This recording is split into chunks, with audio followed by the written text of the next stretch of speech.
त्यांनी जी मारहाण केली त्याबाबत आपण बातचीत करणार आहोत। तुम्ही व्हिडिओ पाहिलाय का सर? आणि ज्या पद्धतीनं मारहाण झालेली आहे त्यांचं असं म्हणणं आहे की निकृष्ट दर्जाचं जेवण दिलं जातं आणि गेल्या अनेक वर्षांपासून हा प्रकार सुरू आहे। नाही, निकृष्ट दर्जाचं जेवण दिलं जात असेल तर ह्याची शहानिशा शासनाने करायला हवी ना।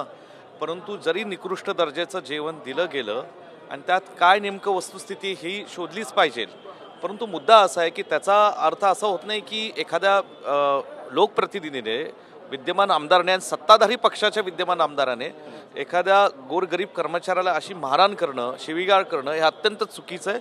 तो व्हिडिओ पाहिला अत्यंत वाईट, म्हणजे सत्तेची मगरुरी आणि सत्तेतनं असणाऱ्या सत्ताधारी पक्षाच्या आमदाराने त्याच्याकडे असणारा जो काही संविधानिक अधिकार आहे त्याचा कसा गैरवापर केला जातो ह्याचं उत्तम उदाहरण ह्या सत्ताधारी पक्षाच्या आमदारांनी आज महाराष्ट्राला दाखवून दिले। संमिश्र प्रतिक्रिया आहेत। अमोल मिटकरी म्हणतात मी समर्थन करतो, जे अशा पद्धतीनं लोकांच्या जीवाशी खेळखंडोबा करतात त्यांना अशाच भाषेत उत्तर द्यायला पाहिजे। सांगितलं ना की पहिल्यांदा निकृष्ट दर्जाचं जेवण हे कुणालाही मिळता कामा नये, आणि जर ते निकृष्ट दर्जाचं जेवण असेल तर शासन काय करतंय?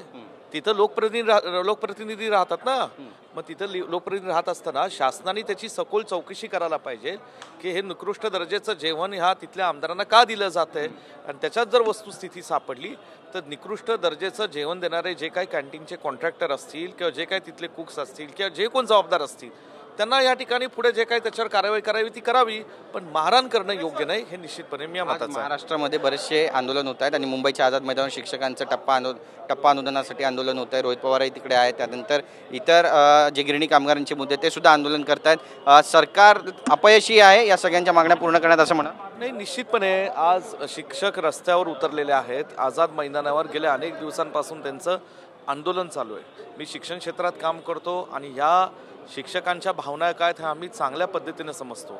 माझ्याही जिल्ह्यामध्ये हे शिक्षक मंडळी मला भेटले होते, त्यांनाही आम्ही समर्थन देतो। जे काय त्यांच्या मागण्या आहेत किमान सरकारने त्यांच्याशी चर्चा तरी करावी, आणि चर्चेतनं ठीक आहे 1, 2, 3 ज्या काय मागण्या आहेत त्या जशा शक्य होतील तेव्हा मागण्या सोडवण्याचा प्रयत्न तरी करावा, पण प्रयत्नही राज्य सरकारचा आम्हाला दिसत नाही। गोपीचंद पडळकर यांनी शरद पवार यांच्यावरती जी टीका केलेली आहे, कॉकटेल घर असं म्हटलंय, आई एका वेगळ्या समाजाची आहे, सासू ख्रिश्चन आहे, नवरा ब्राह्मण आहे, बाप मराठा, अशा पद्धतीचं विधान त्यांनी केलं आहे। याकडे नेमकं कसं पाहता? बघा, मी वारंवार सांगितलेलं आहे गोपीचंद पडळकर का बोलतात, कसे बोलतात, त्यांना बोलणारे धनी कोण आहेत ह्याचं एकदा खरं महाराष्ट्राला हे सगळं कळलं पाहिजे। शरद पवार साहेब हे महाराष्ट्राचे ज्येष्ठ नेते आहेत, वयाच्या 83व्या वर्षी आज त्यांच्यावर अशा पद्धतीचे गलिच्छ टीका करणं, त्यांच्या कुटुंबावर बोलणं हे काही कुठल्या लोकप्रतिनिधीला शोभणारं नाही, आणि म्हणून या ठिकाणी हे महाराष्ट्राच्या राजकीय संस्कृतीलाही शोभणारं हे वक्तव्य नाही। विश्वजित कदम साहेब आमच्याशी बातचीत केल्याबद्दल तर आपण पाहतो आपली भूमिका मांडली। विश्वजित कदम यांनी काँग्रेसचे आमदार आहेत आणि त्यासोबतच गोपीचंद पडळकर यांच्यावर टीका केली आहे। कॅमेरा पर्सन सिद्धेश नाईकसह गिरीश गायकवाड, TV9 मराठी, मुंबई।